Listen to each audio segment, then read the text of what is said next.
Thiru M.K. Stalin ji, Tirumati Kanimori Karunanidhi ji,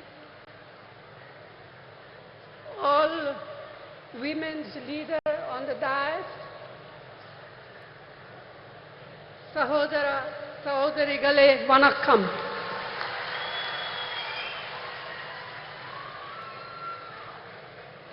Thank you, Chief Minister of Tamil Nadu, Thiru M.K. Stalin, for inviting me to this Women's Rights Conference.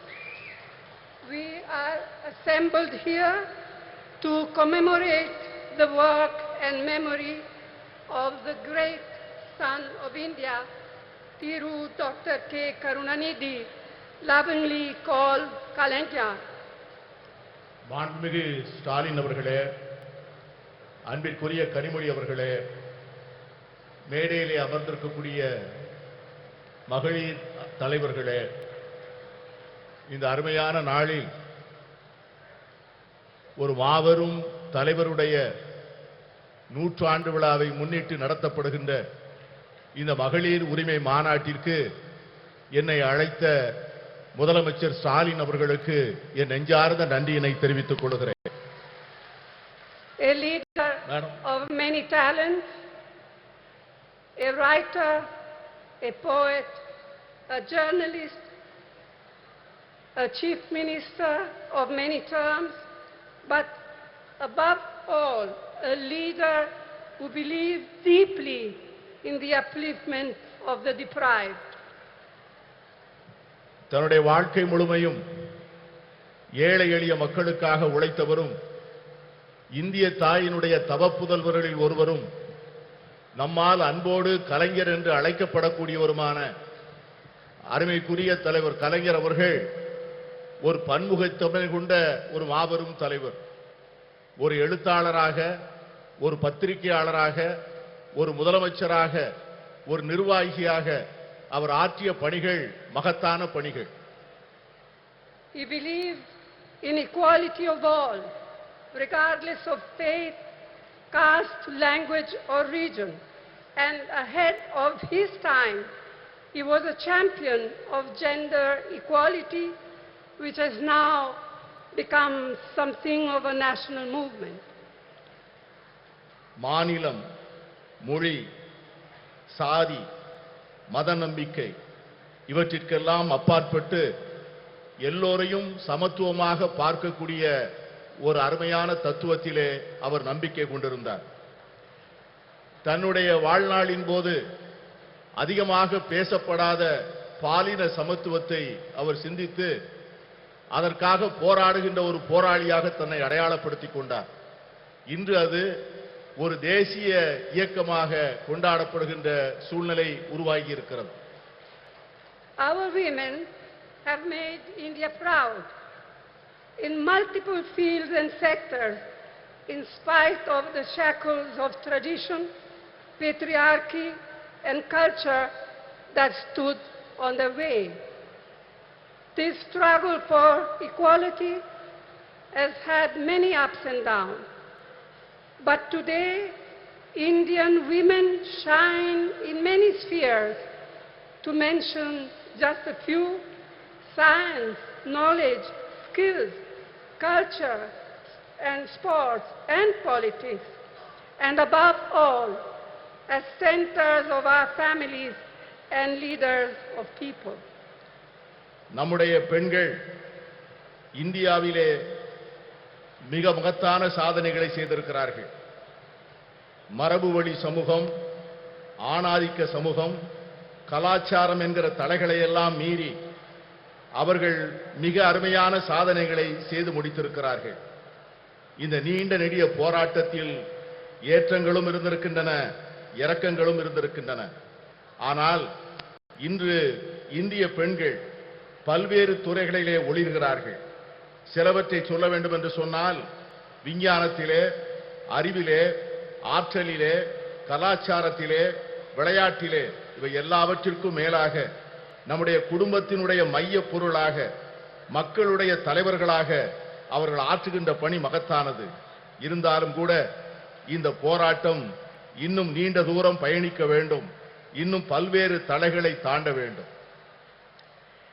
Yet we all know this struggle continues and there are many more frontiers to cross, especially for our disadvantaged sisters.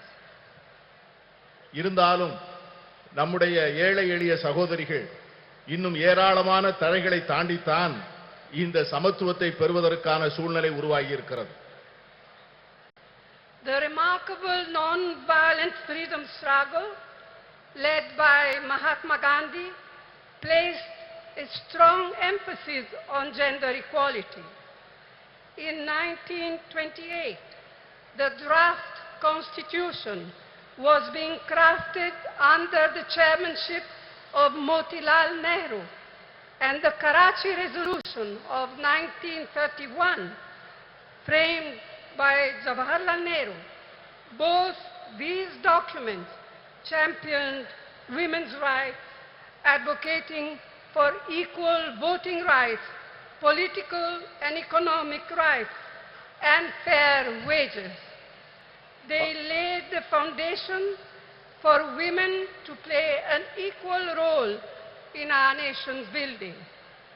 They embodied the promise of universal suffrage, gender equality, and the socialist equitable society.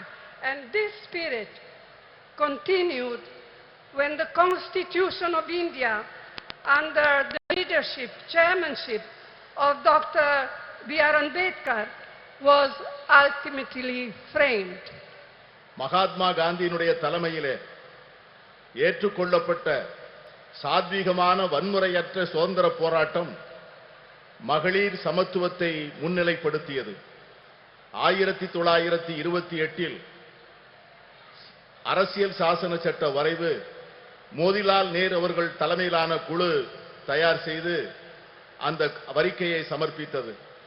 அதற்கு பிறகு கராச்சியிலே நடந்த அகில இந்திய காங்கிரஸ் மாநாட்டில் இந்த தேசத்தினுடைய முதல் பிரதமர் ஜவஹர்லால் நேரு அவர்கள் கராச்சி தீர்மானம் என்கிற பெயரிலே வடிவமைக்கப்பட்ட தீர்மானங்கள், இந்த இரண்டு ஆவணங்களும் பெண்களுடைய உரிமைகளை கொண்டாடுவதிலும் அவர்களுக்கு வாக்குரிமை அளிப்பதிலே சமத்துவம் வழங்கப்பட வேண்டும் என்பதையும், பொருளாதாரத்திலும் அரசியலிலும் செயல்பாடுகளிலே அவர்களுக்கு சரியான பங்கு தரப்பட வேண்டும் என்பதையும் வலியுறுத்தியது.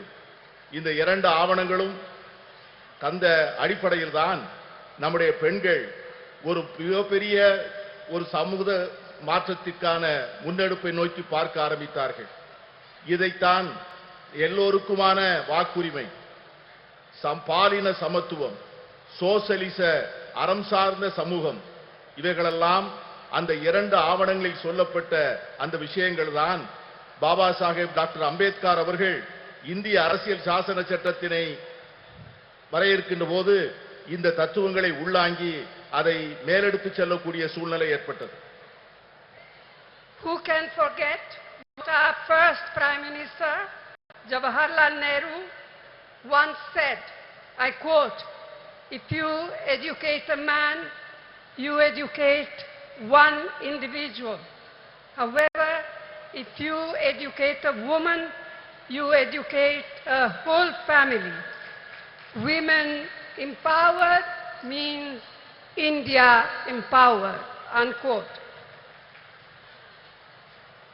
ஒரு பெண்ணை நீ படிக்க வைத்தால், ஒரு ஆணை நீ படிக்க வைத்தால் ஒரு தனி நபரை மட்டும் படிக்க வைக்கிறாய்.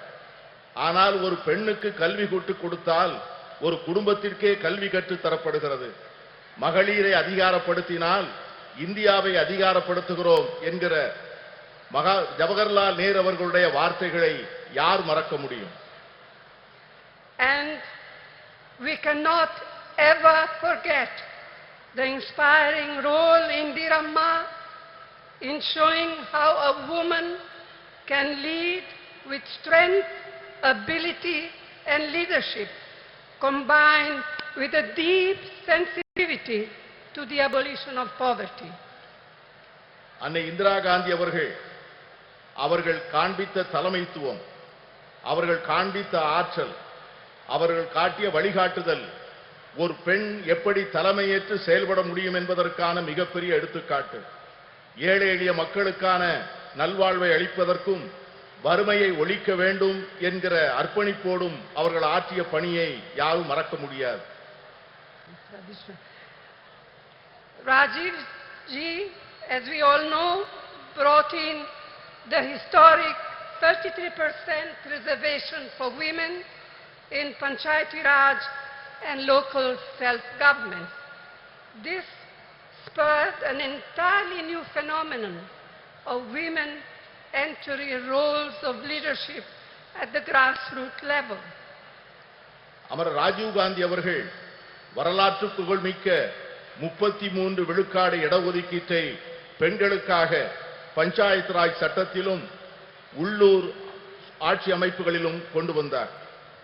அந்த சட்ட திருத்தமானது சமூகத்தினுடைய அடித்தளத்திலே ஒரு மிகப்பெரிய மாற்றத்தை ஏற்படுத்தி பெண்களுக்கு தலைமை பொறுப்புகளை அளித்து ஒரு பெரிய சமூக புரட்சிக்கு வித்திடுகின்ற மிகப்பெரிய திட்டமாக அது அமைந்தது. It was a vital stepping stone towards the reservation on a similar 1/3 of seats in the Lok Sabha, which the Indian National Congress has pioneered in Parliament and outside. Rajiv Gandhi அவர்கள் ஏற்படுத்தி கொடுத்த 33 விழுக்காடு இடஒதுக்கீடு தான் இன்று பாராளுமன்றத்திலே மகளிருக்கு 33 விழுக்காடு இடம் ஒதுக்கப்பட வேண்டும் என்கிற சட்டத்தினுடைய முன்னெடுப்பாக அமைந்தது. இந்த சட்டத்தை நிறைவேற்றுவதற்காக இந்திய தேசிய காங்கிரஸ் கட்சி பாராளுமன்றத்திற்குள்ளே பல முயற்சிகளை மேற்கொண்டது. The Women Reservation Bill introduced by the UPA, by UPA 2, was passed by the Rajya Sabha, but a lack of consensus prevented it from being passed in the Lok Sabha. Now, the Women's Reservation Bill has finally been passed due to our relentless persistence, all of us, not just Congress, our relentless persistence and effort. But as we all know, it has still a long way to come. And as Mehbooba ji said, and as many of us, Member of Parliament, said in our intervention in Parliament, when is the bill now going to be implemented? In 1 year, in 2 years, in 3 years? We have no idea. Yes, I can see that some of you men are happy, but we are not. We women are not. And we are going to fight for it till we eventually get there, whether you men like it or not. மகளிர் இடஒதுக்கீட்டுக்கான சட்டம் ஐக்கிய முற்போக்கு கூட்டணி அரசால் 2010 March மாதம் 9ஆம் தேதி மாநிலங்களவையிலே நிறைவேற்றப்பட்டது. ஆனால் மக்களவையிலே ஒரு கருத்தொற்றுமையை உருவாக்க முடியாத காரணத்தினால் அந்த சட்டத்தினை நிறைவேற்ற முடியவில்லை. இப்பொழுது இந்த சட்டம் நிறைவேறியிருக்கிறது என்று சொன்னாலும் கூட இந்த சட்டத்திற்காக நாம் எடுத்துக்கொண்ட முயற்சிகளும் நாம் கொடுத்த அழுத்தங்களும் அதிகம். இங்கே பேசிய பல்வேறு உறுப்பினர்கள் பேசியது போல இந்த சட்டம் என்றைக்கு நடைமுறைக்கு வரும், என்று அமுல்படுத்தப்படும் என்கிற ஒரு தெளிவே இல்லாத ஒரு சூழ்நிலையிலே இந்த ஆண்டா அடுத்த ஆண்டா இன்னும் சில ஆண்டுகள் கழித்தா என்கிற ஒரு நிரந்தரமற்ற தன்மையிலே இந்த சட்டம் உருவாக்கி இருப்பது நாளை வருகின்ற இந்தியா கூட்டணி வந்துதான் இந்த சட்டத்தை நிறைவேற்றி தர வேண்டிய சூழ்நிலையை உருவாக்கும் என்கிற எண்ணத்தை தருகிறது. I am glad to be able to say here today that the government of Tamil Nadu under Thiru Annadurai and then Thiru Karunanidhi laid the foundations of incredible changes in status and opportunity for women. Today, Tamil Nadu stands as a beacon of women's equality and women's development. அறிஞர் அண்ணா அவர்களுடைய தலைமையிலே அமைந்த அரசும் அதனைத் தொடர்ந்து கலைஞர் கருணாநிதி அவர்கள் தலைமையிலே தொடர்ந்த அரசும் எடுத்துக் கொடுத்த முன்னெடுப்புகளும் செயல்படுத்திய திட்டங்களும் பெண்களுடைய வாழ்க்கையிலே பல புரட்சிகரமான மாற்றங்களையும் முன்னேற்றங்களையும் தந்திருக்கிறது. அதன் அடிப்படையில் தான் இன்று தமிழ்நாடு இந்தியாவே புகழ்ந்து கொண்டாடக்கூடிய மகளிர் உரிமைகளிலும் மகளிருடைய சமத்துவத்தையும் கொண்டாடக்கூடிய ஒரு ஒளி விளக்காக திகழ்கிறது என்று சொன்னால் அது மிகையாக. In his historic 5 terms as Chief Minister of Tamil Nadu, Thiru Karunanidhi brought the provision of reservation for women in the police way back in 1973. வரலாற்று புகழ்மிக்க 5 முறை முதலமைச்சராக இருந்த கலைஞர் அவர்களுடைய ஆட்சி காலத்தில்தான் பெண்களுடைய காவல்துறையிலே பெண்களுடைய பங்கை அவர்கள் உறுதி செய்தார்கள்.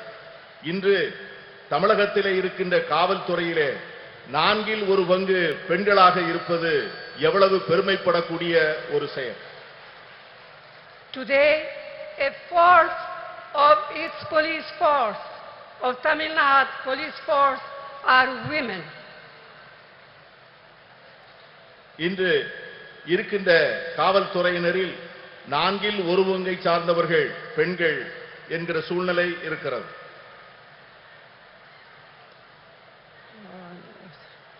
Another very important initiative brought in by Karunanidhi was the reservation for women in government positions. Today, women's participation in government services exceeds 30%, and I am told that just recently Chief Minister M.K. Stalin has raised it to 40%, and I commend your Chief Minister for this. கலைஞர் கருணாநிதி அவர்கள் செய்த முக்கியமான மற்றொரு சீர்திருத்தம் என்னவென்று சொன்னால் அரசு பணிகளிலே பெண்களுக்கான இடஒதுக்கீட்டை செய்தது. அதன் விளைவாக அரசு பணிகளிலே 30 விழுக்காட்டை சார்ந்தவர்கள் பெண்களாக இருந்தார்கள். இன்று நம்முடைய முதலமைச்சர் ஸ்டாலின் அவர்கள் தலைமையிலே செயல்படுகின்ற அரசு அந்த 30 விழுக்காட்டை 40 விழுக்காடாக உயர்த்தி பெண்களை பெருமைப்படுத்தி இருக்கிறது. And it comes at no surprise that through initiatives like the midday meal program, the promotion of women empowerment and the encouragement of female education, Tamil Nadu boasts today of some of the most impressive maternal and infant mortality rates in India. பெண்களுடைய நல்வாழ்வுக்காக தமிழக அரசால் எடுத்துக்கொள்ளப்பட்டிருக்கின்ற பல்வேறு திட்டங்கள், சத்துணவு திட்டங்கள், பெண்களுடைய நல்வாழ்வுக்காக எடுத்துக்கொள்ளப்படுகின்ற மருத்துவத்துறையிலே செயல்படுத்தப்படுகின்ற திட்டங்கள், தாய்மார்களுக்காகவும் பால் குடிக்கும் சேய்களுக்காகவும் அரசாங்கம் நிறைவேற்றுகின்ற பல்வேறு திட்டங்கள் மிகச் சிறப்பாக செயல்படுகின்ற காரணத்தினால்தான் இன்று தமிழ்நாட்டிலே தாய் சேய் இறப்பு விகிதம் இந்தியாவிலேயே மிக குறைந்த நிலையிலே இருப்பதற்கு காரணம் அதுதான். It is unfortunate that many of these efforts and programs to help to empower women have not been reflected at the national level.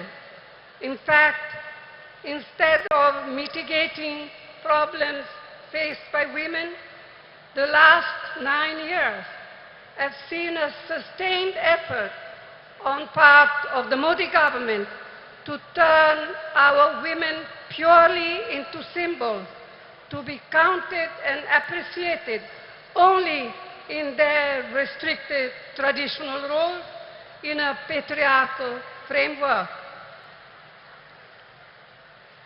கடந்த 9 ஆண்டுகளாக மோடி அரசினுடைய நடவடிக்கைகள், இந்த நாம் ஏற்றுக்கொண்டிருக்கின்ற திட்டங்கள், நாம் பெற்றுத்தந்த உரிமைகள், கடந்த 70 ஆண்டுகளிலே நாம் செய்த நல்ல முயற்சிகளை எல்லாம் சீரழிக்கின்ற வகையிலே செயல்படுவது நமக்கு ஏற்பட்டிருக்கிற மிகப்பெரிய துரதிர்ஷ்டம்.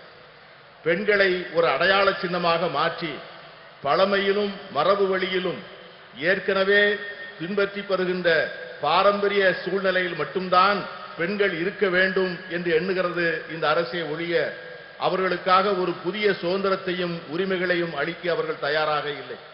இதை போலத்தான் எல்லா துறைகளிலும் எல்லா சுதந்திரத்திற்கும் சமத்துவத்திற்கும் அறம் சார்ந்த சமுதாயத்திற்குமாக நாம் பெற்ற அனைத்து உரிமைகளையும் கடந்த 9 ஆண்டுகளாக அவை அடைவும் தொடர்ந்து முறையாக சீரழிக்கப்பட்டு வருவதை நான் சுட்டிக்காட்ட விரும்புகிறேன். I am confident that we, the like-minded parties of the India Alliance, can and will take urgent steps needed to make women's equality a reality. நான் உறுதியாக நம்புகிறேன், நாம் ஏற்பாடு செய்திருக்கிற இந்தியா கூட்டணி என்கிற இந்த அற்புதமான ஏற்பாடு இதை போன்ற சமச்சீரற்ற தன்மைகளை எல்லாம் நீக்கி பெண்களுக்கு உண்மையாகவே அவர்களுக்கு ஒரு சமத்துவ உலகை உருவாக்கி கொடுப்பதற்கான மிக அவசரமான நடவடிக்கைகளை நிச்சயம் மேற்கொள்ளும் என்று நான் உறுதியாக நம்புகிறேன். And it is my fervent hope that we in the India Alliance will see to it that the bill will be implemented as soon as possible. We will all work together to see to it that it happens. நான் உறுதியாக சொல்லுகிறேன், India கூட்டணி என்பது நிச்சயமாக இந்த மகளிர் இடஒதுக்கீட்டுக்கான சட்டத்தை நிறைவேற்றிய தீரும். அதை நிறைவேற்றி ஒரு நல்ல சூழ்நிலையை நாம் ஏற்படுத்திய தீர்வோம். இங்கே குழுமி இருக்கின்ற நாம் அதற்கான உறுதியை எடுத்து அதை நோக்கி செயல்பட வேண்டும் என்று நான் கேட்டுக்கொள்கிறேன். This is our goal. This will be the India Alliance goal, and this is what we women must fight for. If we fight for all together, we shall be victorious. இதை இந்தியா கூட்டணியை சார்ந்த கட்சிகள் நிச்சயமாக செய்யும். நாம் அனைவரும் சேர்ந்து போராடுவோம். நாம் அனைவரும் சேர்ந்து நிச்சயமாக இதனை சாதிப்போம். We shall be victorious. Vetri namade nandri. நன்றியோடு உழைப்போம். வெற்றி நமது.